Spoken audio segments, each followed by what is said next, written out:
been a lot of drama surrounding Marvel's Avengers Kang Dynasty. I must have been missing that. I don't... Is Jonathan Majors going to be in jail?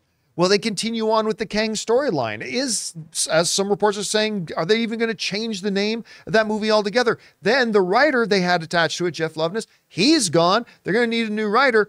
Well, that happens to be the topic of today's Mint Mobile Hotline Question of the Day. Listen, guys, if you've got a topic or a question for our show and you'd like to hear your voice on it, go ahead and call our Mint Mobile hotline anytime, 24/7 at 951-268-4259. And today's is about a new writer for Kang Dynasty. Check it out. Hey, John and crew, it's Logan from Massachusetts. I now have just read that Michael Waldron, who also wrote The Multiverse of Madness and Loki for Marvel, will be writing both Avengers movies coming up. Do you think this is a good thing, since both of those projects were relatively good? Or do you think we still have reason to be concerned? Thanks, and bring on the filthy. All right, man. Thanks a lot for sending that in. You know, it was a short while ago after we found out that Jeff Loveness had officially left that a report came out that Kevin Feige kind of wanted to change direction a little bit and have one writer for Avengers Kang Dynasty and Avengers Secret Wars, which made sense, right? They've done that formula before with great success. Now, that started the rumor and the report going around that it's probably going to be Michael Waldron. Well, yesterday, it became official. Michael Waldron is now doing it. This comes just from the folks over at Deadline who wrote the following. They said, exclusive, Michael Waldron has been tapped to write Marvel Studios' Avengers Kang Dynasty. Waldron had already been set to write Avengers Secret Wars, the installment that would follow Avengers the Kang Dynasty, and will now write both Avengers sequels. Waldron has become one of Marvel's most trusted creative minds, having previously created and served as showrunner for season 1 of Loki, as well as writing Doctor Strange in the Multiverse of Madness. And the move makes sense to the studio to have him pen both films. Marvel Studios president Kevin Feige will produce. All right. Now, as of right now, Kang Dynasty still doesn't have a director because, of course, Destin had left, the director of Shang-Chi, to focus on, I believe, Wonder Man, Yep. and Shang-Chi 2. Yeah. So he's going to go and focus on those Marvel projects. And right now, they don't have a director for Kang Dynasty. You know, our caller asked, is this something we should be concerned about? I'm not going to lie to you. I am a little bit concerned. Dexter, that's his real name. Michael Waldron is simply his secret identity, because that's Dexter. You can't convince me that's not Dexter. Anyway, Michael Waldron wrote Doctor Strange in the Multiverse of Madness, a movie I did not hate, but it had some real story issues with it, some questionable writing. I was not a big fan of Loki season 1. Like, in general, I liked it. In a world of did I like it or did I not like it, I liked it. But as one of my favorite MCU characters, I was kind of disappointed with season 1. Season 2 was an improvement. It was a definite improvement. I really like season 2. But I'm looking at this and I'm like, and outside of that, he doesn't have a lot of writing experience. I mean, he did some, what's his name in Marty?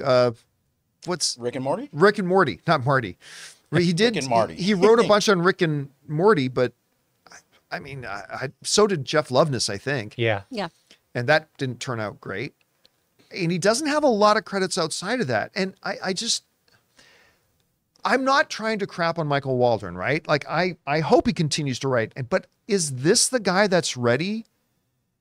We want to take a moment and thank the sponsor of this video, MasterClass. Guys, you know, as a small business owner, I am finding myself having to be in negotiations all the time, whether it's with new contractors, vendors, or even agencies that represent our company. Now, I don't like to go into these negotiations unarmed, so I found the perfect class on MasterClass, The Art of Negotiation by Chris Voss, a real-life former FBI lead hostage negotiator. Taking this class on MasterClass made me feel a lot more equipped and confident going into all these various negotiations I have to do on a regular basis. With MasterClass, you can learn from the best to become your best anytime, anywhere, and at your own pace. An annual membership starts at just $10 a month, and you get unlimited access to every instructor, thousands of online lessons, exclusive content, insight, and much more. There are over 180 classes to pick from, everything from filmmaking with Martin Scorsese all the way to cooking with the great Gordon Ramsay. In MasterClass, you will find practical lessons that you can apply to your life and work. So guys, get unlimited access to every class, and right now, as a John Campea Show listener, you can get 15% off when you go to masterclass.com/Campea. That's masterclass.com/Campea for 15% off an annual membership. Masterclass.com/Campea. Is to put it in boxing terms, Ray, a guy who had a couple of mediocre fights gets the next heavyweight championship title shot? Because that's what this is. I mean, this is the biggest stage there is. This is the guy that's going to be directing or writing the story for Avengers Kang Dynasty. So I'm going to say this. I'm not writing it off, but I'm concerned. Okay, let's just say that. I'm not trashing on the decision. I'll just say I'm a little worried about it. I don't know that I have a lot of confidence in this, but maybe this will be one of those things that wins me over. The changes in writers has nothing compared to the Blade changes in writers. Well, no, that's true too. So this is nothing new to me. I've been through it. I'm going through it right now. Yeah, but you know what? You know what? Here's the thing though. Right before the writer strike happened, day or two before the writer strike happened, with all the writer changes, you know what they landed on? An Academy Award winning writer. That's what Blade landed on. They landed on an Academy Award winning writer, if memory serves me correct. And Avengers is landing on Michael Waldron. Now listen, clearly, and correct me if I'm wrong, but Kevin Feige clearly has a lot of belief in this guy for whatever reason, because I believe Michael Waldron was going to be the writer for Kevin Feige's Star Wars film, if I'm not mistaken. So Kevin, if I'm not incorrect about that, I mean, Kevin's clearly really likes this guy. Yep. Really likes him.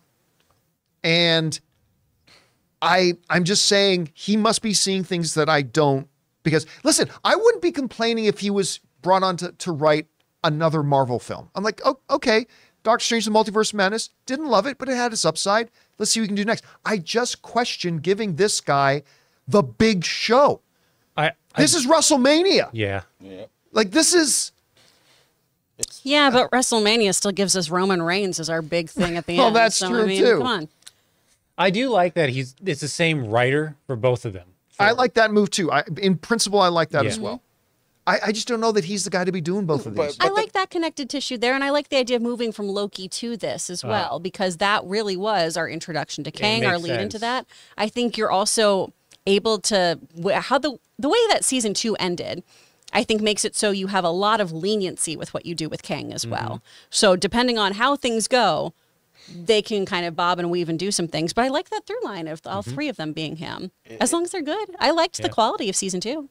Like but I don't think I don't think Waldron was as involved in season 2 as he was in season 1. So there's so many rules and guidelines that these writers have to stay within. It's like it's such a daunting task, especially when you add the multiverse to it.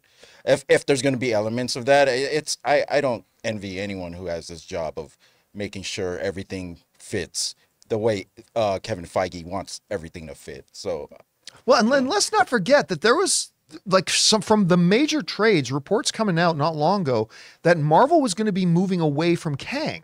So it could very well be that what we are now calling Avengers Kang Dynasty, and this scene went over like a lead balloon with a lot of people, that what we are now calling Kang Dynasty may not actually be called. We might find out in a couple of weeks that Avengers 5 is not called Avengers Kang Dynasty anymore. Yeah. Serpent Society. They're finally bringing back Serpent Society. That's what they're finally going to do. So it might signal entirely new change of direction. I mean, who knows? And again, I am not sitting here saying, that's it, the next Avengers movie's going to suck now. I'm not.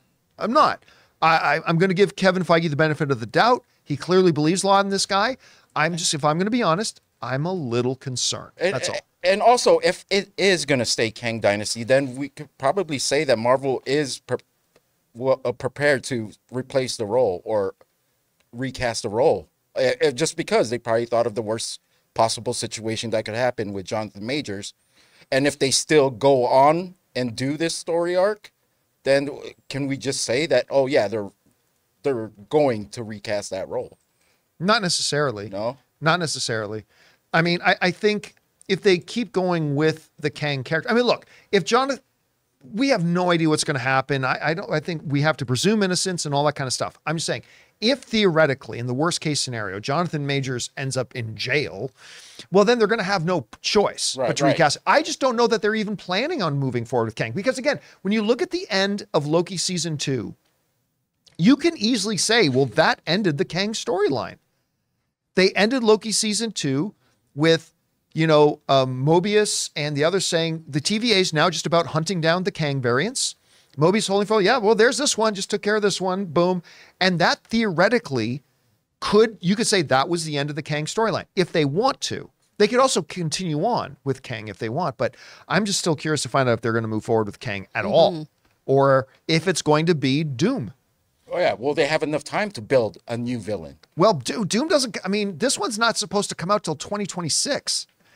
So they've got plenty of time, right? And let's not forget, you don't need 3 movies to introduce a villain before he's the villain in the main thing. We had never heard of Darth Vader before the first Star Wars movie, right? And all of a sudden, boom, there he is, greatest villain. We had never heard of, Hans Gruber before. They didn't need one or two movies to build up Hans Gruber before they made this Die Hard movie. No, they brought him in, boom, he's one of the greatest cinematic villains of all time. You can do that with Doom. You don't have to have a 2 or 3 movie build up to Doom. So they got plenty of time to do that if they want to go with Doom. And I'm not convinced they are, but they could. But again, this one change in writer brings up a lot of interesting questions. Again, now that the writer is doing both films, that means they're going to change story direction. Are they going to continue with the Kang? Are they not? I don't know. It's going to be very, very interesting to see how things evolve. I do know this. I think by February or March, we're going to get a lot of announcements. And we'll see where this all goes. Hey guys, thanks so much for watching this video. Make sure you like the video, leave a comment, and subscribe to our channel. And don't forget, we have a daily podcast called the John Campea Show podcast, available on Apple Podcasts, Spotify, or your favorite podcasting app of choice. Go and subscribe to it today so it'll be there when you need it.